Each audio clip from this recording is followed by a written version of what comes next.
and a heartfelt welcome to all. I'm Esther Buerki, the passionate creator behind the book Living Without Fear, which has touched many lives, and the co-creator of the Amazon best-selling Inspired Journeys.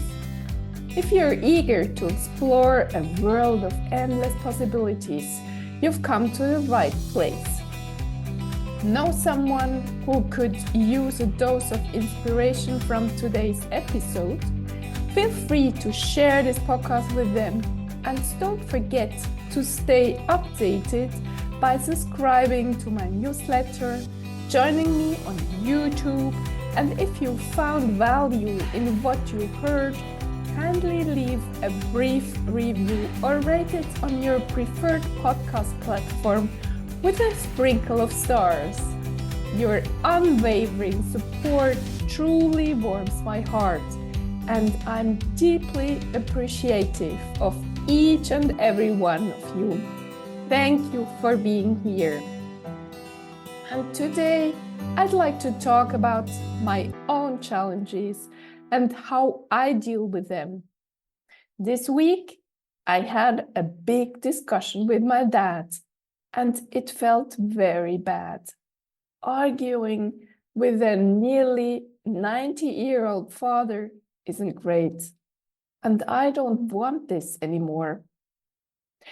If you had read my book, Living Without Fear, or if you're listening regularly to this podcast, you know that I've been suffering for years because I've never felt seen, heard, or understood by my parents, and I had blamed them for not providing me with enough self-confidence so that I could go for my dreams and live a content life.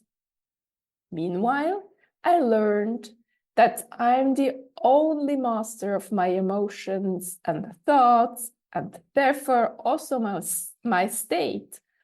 And I'm so grateful of how I handle my life now in peace, love, and understanding for myself and others. But this week, it was the third time this year that I got into a discussion with my father, something which hasn't happened for years. And I felt hurt, and I needed to go for a long walk to piece myself together. In our family, there has always been this pattern that we argue and try to convince the other person that we see it the right way and that we are right. This is such an ugly game, and it destroys all good feelings. It destroys the connection in the relationship, and it makes everyone feel so bad. Why did I enter a discussion with my father once more? Our family is rather overwhelmed with what had happened this year. My mother is at the hospital the second time. The first time, and I talked about it in a previous episode, went off lightly. The second time, she broke her leg and needs now to be taken care of in a rehabilitation clinic and won't be home with my dad for several weeks. Plus, my father's health deteriorated, and he is also very worried about the whole situation, and I can understand him so well. I try to be at service to him as much as possible.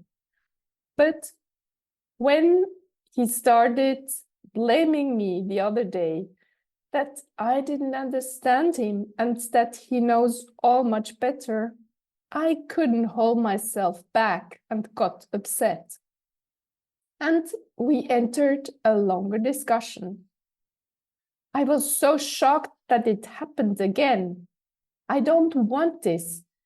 Time is so limited. And I don't know how much days or months we will have together. So I told my dad that I don't want to discuss any further with him, and I want to stop arguing with him. But he responded that he also wishes to express his opinion and that I didn't listen to him carefully, and that he had told me already in the past that he thinks I have too much on my plate, and that's why I react so emotionally with him. And he had thought that I was in a better shape than in the past years. All those words hit me. But it's okay that it did, because this way I can learn to cope with a patriarchal father figure who is 89 years old and who still triggers me. What can I learn from this, you might wonder? I can learn to set healthy boundaries and to be able to maintain them. This doesn't mean that I have to break up again with my father, what I did in the past many times for months and years. Not at all. This means that I take care of myself and of my mental health, and that I don't enter in any discussion anymore.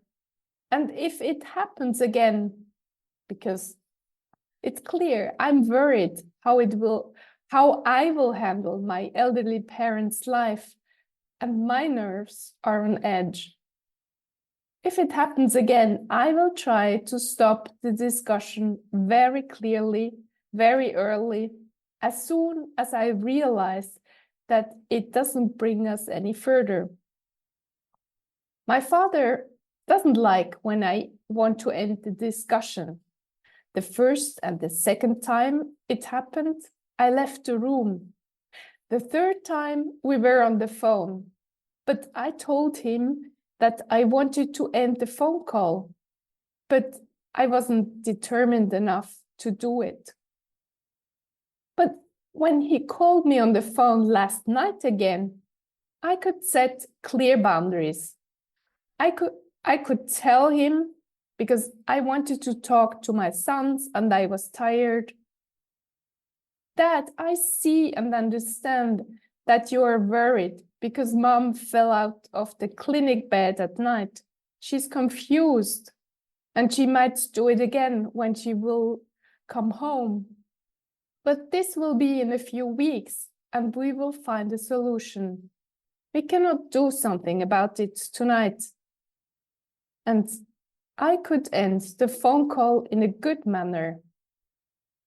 These are clear boundaries, and it feels great to me. Actually, I'm so grateful that I can practice this with my father until he leaves this world. I needed this. I learned a lot already in the past, but regarding my relationships and setting healthy boundaries, there is room for improvement.